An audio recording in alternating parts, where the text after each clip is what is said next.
Hi అండి, NN ఛానల్కి అయితే స్వాగతం. సబ్స్క్రైబ్ చేసుకోండి.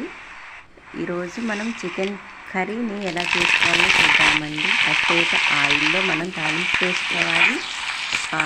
దినుసులు, జీలకర్ర, ఆనియన్, కరివేపాకు, పచ్చిమిర్చి, అల్లం, పసుపు ఇంతవరకు ఫస్ట్ తాలింపులో వేస్తానండి. అది మగ్గిన తర్వాత నేను చికెన్ పీస్ అయితే తాలింపులో వేస్తాను. చికెన్ పీసెస్ వేసిన తర్వాత అప్పుడు మనం ఏం చేయాలంటే గ్యాస్ అనేది పెంచుకోవాలి.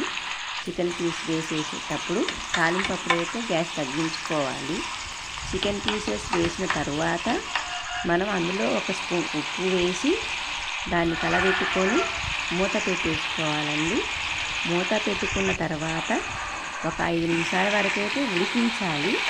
ఉడికించిన తర్వాత మూత తీసేసి ఇక తర్వాత నేనైతే కర్రీ అయ్యేంత వరకు అయితే నేనైతే మూత పెట్టనండి.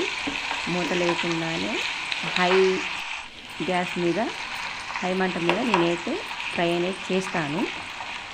కాకపోతే తర్వాత మనం ఏం చేయాలంటే దగ్గర ఉండి ఒక్కోసారి కర్రీ పెట్టుకోవాలి. కర్రీ అనేది గోల్డెన్ కలర్ బాగా ఫ్రై అయిన తర్వాత చికెన్ని ఆ విధంగా మనకి ఇగో పీసెస్ అనేవి కనబడుతున్నాయండి. మంచిగా గోల్డ్ కలర్లో పీసెస్ అనేవి దగ్గరికి ఉడికిపోయినాయి, నీరు అనేది వెళ్ళిపోయింది.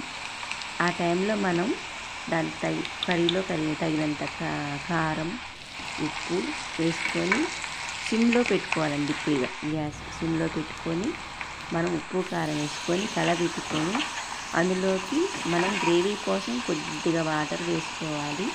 వాటర్ వేసుకున్న తర్వాత వెంటనే ఇక గ్యాస్ బంద్ చేసి అందులో మనం ఒక స్పూన్ ధనియాల పొడి, 1/2 టీ స్పూన్ గరం మసాలా, కొత్తిమీర వేసి ఒక 10 నిమిషాలు మూత పెట్టేసేయండి. తర్వాత మీకు గుమగుమలాడే చికెన్ కర్రీ అనేది సూపర్గా ఉంటుంది.